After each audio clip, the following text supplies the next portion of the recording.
Fala pessoal, tudo bem? Estamos aqui mais uma vez no canal Reflexão Diária. Eu sou o João e desde já é um prazer imenso ter você aqui conosco. Você que já é inscrito no nosso canal e tem acompanhado nossos vídeos, nossas reflexões motivacionais, muito obrigado pelo seu apoio. Vamos em frente. E você que não é inscrito no nosso canal, eu lhe convido a assistir esse vídeo e tem uns outros vídeos também abaixo.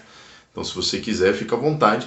Se você gostar, já se inscreve no nosso canal, ativa o sino para novas notificações, curta e compartilha com alguém, tá bom? Se você não gostar também, seu feedback é importante. Deixe seu dislike aí. Mas não deixe de compartilhar com alguém não, que vai que alguém goste, não é verdade? Vamos falar hoje sobre o assunto Jesus te ama. É muito importante nós trazermos à memória aquilo que dá esperança, assim como Jeremias fala em Lamentações 3:21. Começo, inicio o vídeo com um versículo que se encontra em João, capítulo 3, verso 16, que diz assim: porque Deus amou o mundo de tal maneira que deu seu Filho unigênito para todo aquele que nele crê, não pereça, mas tenha vida eterna. Precisamos compreender, perceber que existe uma relação entre o Criador, que é Deus, e a criatura que somos nós. E o início do texto é: porque Deus amou o mundo de tal maneira.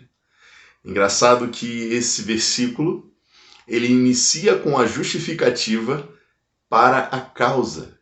No caso, que deu seu Filho unigênito para todo aquele que nele crê não pereça, mas tenha vida eterna. Por que ele fez isso?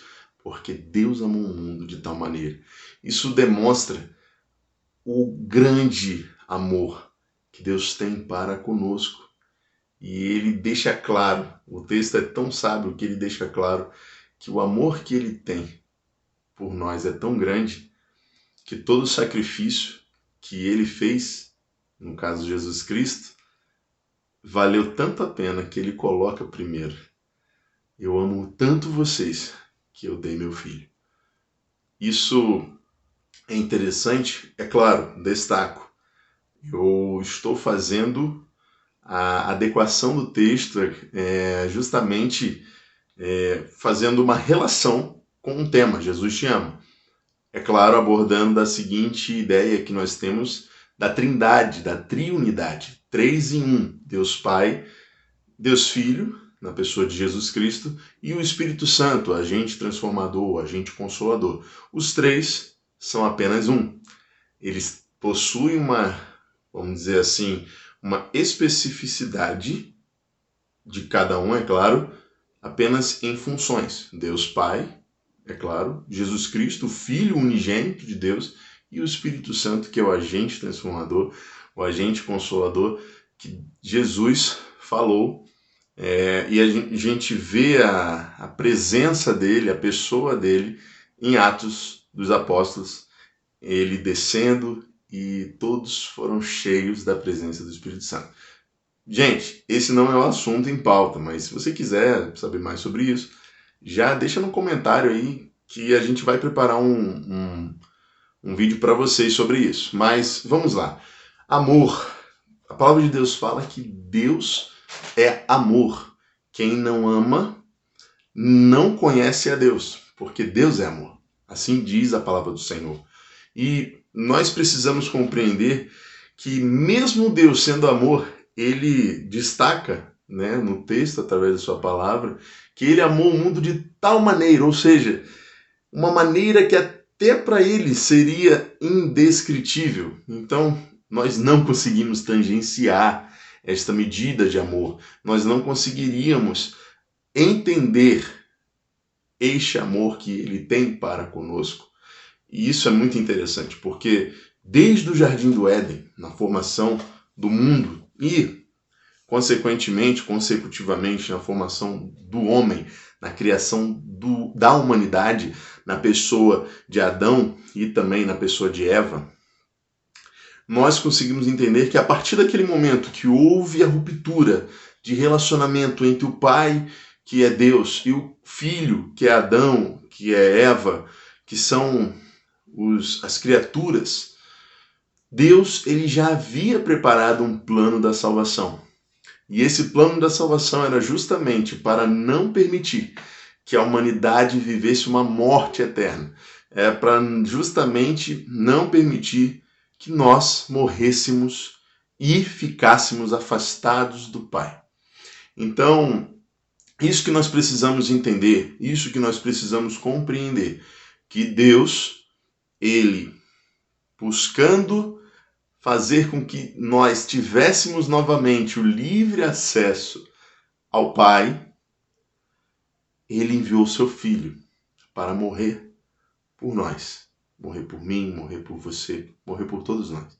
E o interessante é que quando nós fazemos uma análise contextual, vamos dizer assim, do cenário que havia, né, quando as escrituras foram justamente traduzidas, colocadas no papel, existia uma tradução, existia uma tradição, melhor dizendo, hebraica, que fala sobre a questão do filho unigênito. Toda família que possuía um filho, é claro que todos os filhos são herança do Senhor e são especiais, mas na tradição hebraica, quando você tem um filho unigênito e esse filho comete um crime, o pai ele possui um sentimento de desonra pelo seu filho ter cometido aquele crime, pelo seu filho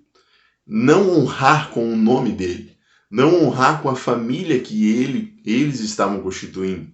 Então, para o pai era muito vergonhoso quando o seu filho ele era como é que eu posso dizer, um fruto de uma desonra. Então o pai ele se entristecia muito, havia o afastamento justamente do pai com o filho, e isso era muito, muito triste. Não é à toa que os pais, na tradição hebraica, eles tinham esse cuidado, esse apreço tão especial com o filho unigênito, tanto pela parte de ser filho, tanto pela parte de ser único. Unigênito refere-se a único. Então, a preciosidade, vamos dizer assim, a especificidade de ser um. Então, todos os sonhos projetados pelo pai para aquele filho eram jogados no lixo, na vala. Por isso que havia essa tristeza tão profunda pela parte do pai. E interessante, porque quando nós vemos que Jesus era o Filho de Deus, Jesus ele era o Cordeiro Imaculado. Ele é, na verdade, o Filho de Deus. Ele é o próprio Deus. A gente vê em João, no início do capítulo, no princípio era o Verbo, e o Verbo estava com Deus, e o Verbo era Deus. Jesus é o Verbo, Jesus é Deus. Então precisamos entender que Deus, na figura de Pai, ele vê o seu Filho, perfeito,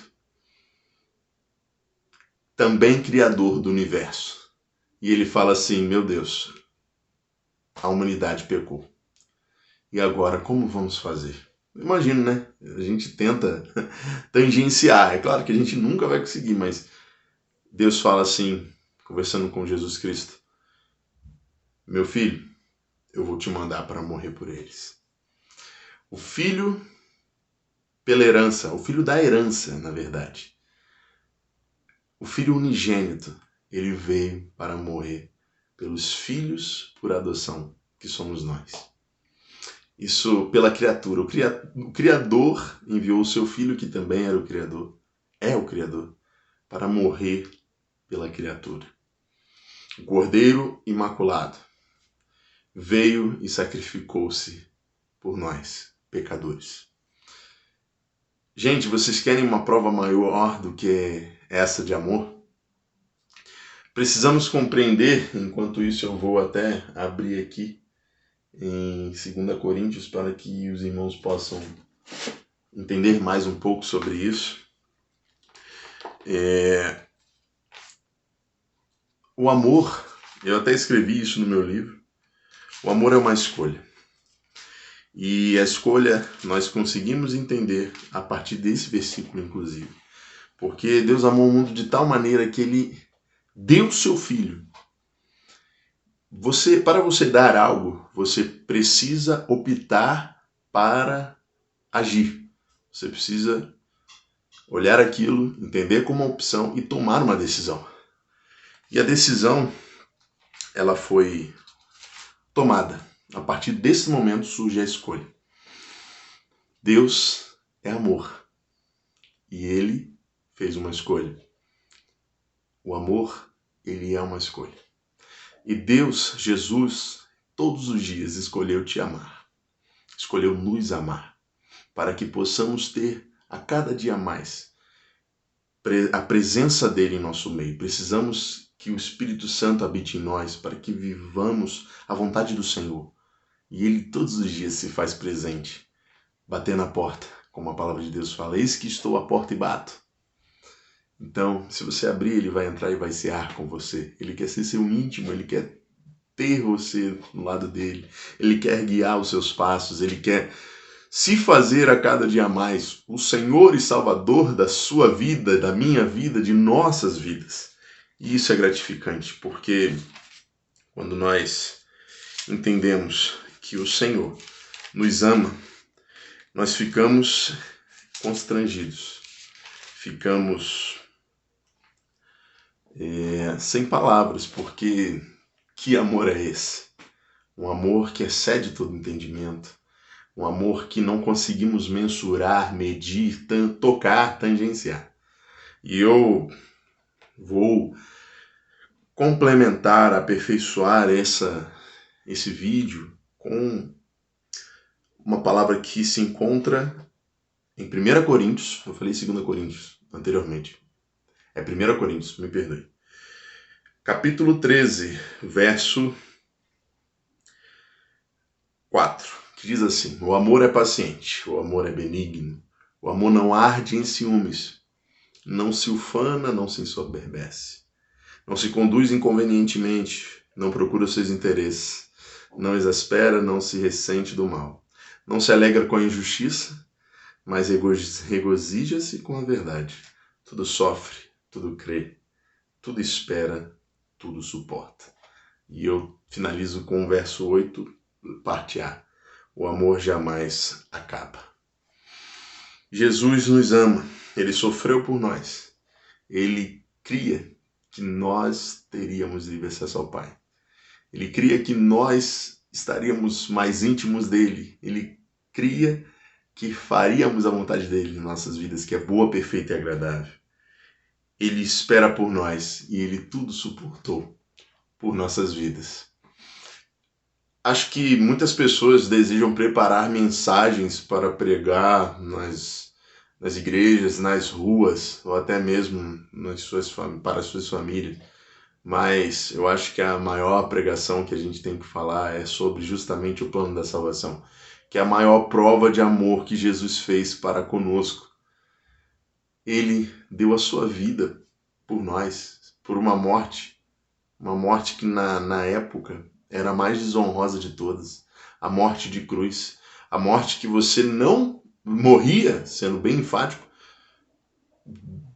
em instantes. Era uma morte que era dolorosa, que você ia sentindo aquela morte vindo, chegando sobre a sua vida. E Jesus fez isso, Jesus morreu por nós, para que pudéssemos ter livre acesso ao Pai.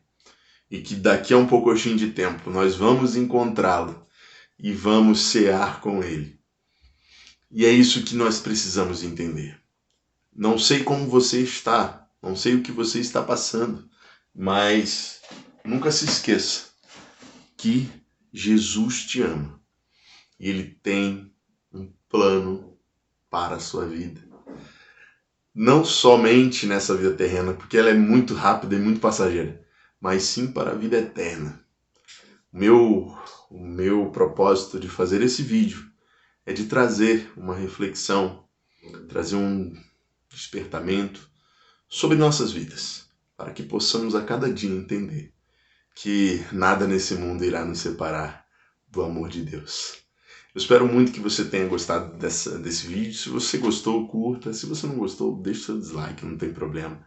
Mas eu peço muito a você que compartilhe com o máximo de pessoas possíveis para que as pessoas saibam que Jesus ama muito elas, tá bom?